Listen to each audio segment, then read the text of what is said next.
எல்லாரும் பயப்படும் போதும் நம்ம கிரிப்டோவை வாங்கணும். எல்லாரும் ஆசைப்படும் போதும் கிரிப்டோவை விற்கணும். இன்னைக்கு தேதிக்கு பார்த்தீங்கன்னா ஆல்மோஸ்ட் ஒரு 70-80% பீப்புள் வந்து பயப்படுறாங்க. ஸோ இதுதான் right situation to buy crypto. கிராஜுவலாக கிரிப்டோவை பை பண்ணுங்க, பயப்படாதீங்க. ஸோ ஃபியரில் என்ன பண்ணுங்கன்னா, அதாவது வந்து நம்மளுடைய மிகப்பெரிய எதிரியே என்னன்னு பார்த்தீங்கன்னா ஃபியர், அதாவது பயம். இந்த பயம் இருந்துச்சுன்னு சொன்னால் கண்டிப்பாக கிரிப்டோக்குள்ளே பெருசாக சாதிக்கவும் முடியாது, சம்பாதிக்கவும் முடியாது.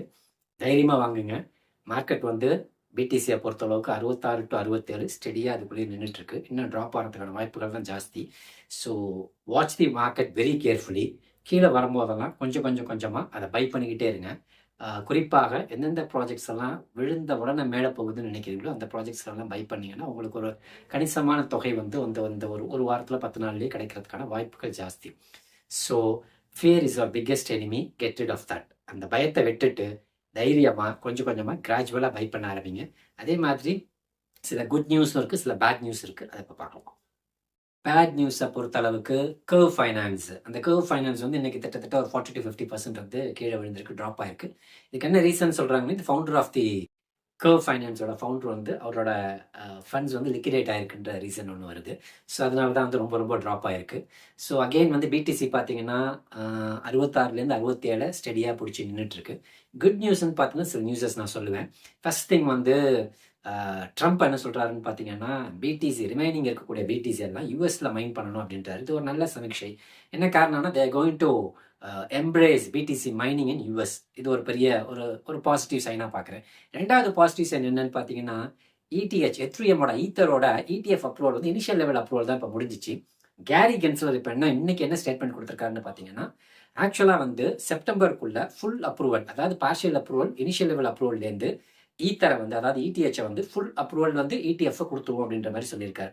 ஆனால் இதில் இன்னொன்று என்ன சொல்லியிருக்காருன்னா, அப்போ அந்த கேள்வி கேட்கும்போது அந்த ப்ரெஸ்லேருந்து என்ன கேட்டாங்கன்னா, இடிஎஃப் கமாடிட்டின்னு கன்சிடர் பண்ணுறீங்கன்னு அதுக்கு பதிலளிக்காமல் போயிட்டார். அதே வந்து கமாடிட்டி ஃபண்ட்ஸை வந்து ரெகுலேட் பண்ணக்கூடிய ஒரு எக்ஸ்சேஞ்சோட சேர்மன் என்ன சொல்லியிருக்காருன்னு பார்த்தீங்கன்னா, இடிஎஃப் வந்து இடிஹெச்சை வந்து கமாடிட்டின்னு சொல்லியிருக்காரு. இது ஒரு பாசிட்டிவ் சைனாக பார்க்குறேன். ஏன்னா வந்து இடிஹெச்சை பேஸ் பண்ணி நிறைய ப்ராஜெக்ட்ஸ் இருக்குது. BTC of course king.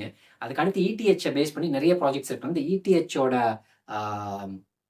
ஒடிகோல் ETF approve ஆகுது, இடிஹெச்சை வந்து கமாடிட்டின்னு கொண்டுட்டு போகிறாங்கன்னு சொன்னால் it will be embrace by many number of countries. So அதிகமான நாடுகள் இதை வந்து கையில் எடுக்கும். நாடுகள் வந்து அதை எம்ப்ரேஸ் பண்ண ஆரம்பிக்கும் போது பெரிய லெவலில் போகும். ஸோ பயப்படாதீங்க. மார்க்கெட் கீழே வருதுன்னு சொன்னால் பொறுமையாக வாங்குங்க. குறிப்பாக கேமிங் காயின்ஸில் ரொம்ப கீழே வந்துட்டு இருக்கு. அதை ஒரு கண் வச்சு வாட்ச் பண்ணிக்கிட்டே இருங்க. என்னென்ன காயின்ஸ்லாம் கீழே வருது, ரொம்ப கீழே வருதுன்னு பார்த்தீங்கன்னா, ஸ்டார் கீழே ரொம்ப வருது, நாக்கா கீழே வந்துட்டு இருக்கு, மாவியா கீழே வந்துட்டு இருக்கு, சிமிலர்லி வாட் இஸ் தட் ஷாப்னல் கீழே வந்துட்டு இருக்கு. எல்லா கேமிங் காயினும் ரொம்ப கீழே வந்துட்டு இருக்கு. ப்ளஸ் வந்து எல்ஒன்ஸுமே எல்லாமே கீழே வந்துட்டு தான் இருக்கு. லோ சப்ளைல இருக்கக்கூடிய காயின்ஸ் எல்லாம் கீழே வந்துச்சுன்னு சொன்னால் இமீடியட்டாக எடுங்க. ஏன்னா வந்து இமீடியட்டாக ஜம்ப் ஆகிப்படும். ஏன்னா நேற்று வந்து Trias came down to 6.1, again it jump to 8.6. அதே ஒரே நாளில் ஒரு 24 hours 20 hours என்ன பண்ணிச்சுன்னா 6.1க்கு வந்துட்டு 8.6க்கு போச்சு. இப்போ மறுபடியும் இப்போ 7.6 7.7 என்னமோ இருக்குது. மறுபடியும் அதே மாதிரி கீழே வந்துச்சுன்னா எடுங்க. சடனாக என்ன ஆகுனா $10 ரொம்ப ஈஸியாக ஃபாஸ்ட்டாக மூவ் ஆகிடும். ஸோ இது மாதிரி அந்த லோ சப்ளை குவிக்காக ரெக்கவர் ஆகிறது, ப்ளஸ் வந்து சர்க்குலேட்டிங் நிறையா வெளியில் இருக்கிறது, இந்த மாதிரி ப்ராஜெக்ட்ஸ்குள்ளே போனீங்கன்னா உங்களுக்கு போட்ட காசை ரொம்ப வேகமாக வெளியில் எடுத்துட்டு அட்லீஸ்ட் அந்த ப்ராஃபிட் எடுத்து you can utilise into some projects what you decide to by.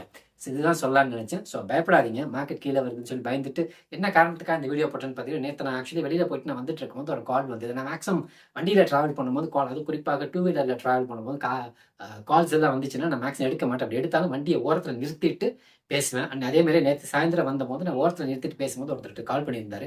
கால் பண்ணி ரொம்ப பயமாக இருக்கனால வித்துட்டுமான்னு கேட்டார். எனக்கு சிரிப்பு வந்துச்சு. என்ன ஏன் சார் விற்கிறேன்னு சொல்லிங்க, அதெல்லாம் எதுவும் பண்ண வேண்டாம், பொறுமையாக கீழே வாங்குங்க, அதெல்லாம் எதுவும் பண்ணாமல் ஹோல்ட் பண்ணுங்கன்னு சொன்னேன். அவர் அது ரொம்ப குழப்பமாக இருந்துச்சு உங்கள்கிட்ட, அதனால் பேசணும்னு சொல்லி பேசினேன் சார். ஆனால் அவருக்கு புரிஞ்சிருச்சு நான் வெளியில் இருக்கேன்னு. கொஞ்சம் அந்த டிராஃபிக் சவுண்ட்லாம் பார்த்துட்டு பரவாயில்ல நீங்கள் பேசுங்கன்னு. ஆனாலும் வந்து அவருக்கு நான் சொன்ன விஷயம் என்னன்னு பார்த்தீங்கன்னா, வெயிட் பண்ணுங்கள், பொறுமையாக கீழே வரும்போது பொறுமையாக பை பண்ணுங்க. ஆனால் வந்து பயந்து போய் வித்துடாதீங்க. வித்தீங்கன்னா தான் லாஸில் இருப்பீங்க. கண்டிப்பாக என்ன ஆகும்னா மார்க்கெட் பெரிய லெவலில் அகெயின் பூம் ஆகி போயிடும். So this is temporary, this crash is only temporary. So நம்ம பெரிய லெவலில் போகிறதுக்கான விஷயத்தை தான் நம்ம எதிர்நோக்கி காத்திருக்கணும் ஒழிய இப்போ இருக்கக்கூடிய அந்த டெம்பரரி பெயினை பார்த்துட்டு நம்ம என்ன பண்ண வித்துட்டு போயிடக்கூடாது. B vigilant, be careful. ரெண்டாவது. மூன்றாவது, don't get in to unnecessary fear. அதாவது வந்து ரொம்ப பயத்துக்குள்ளே போய் வித்துட்டு போயிடாதீங்க. Stay very cool and composed.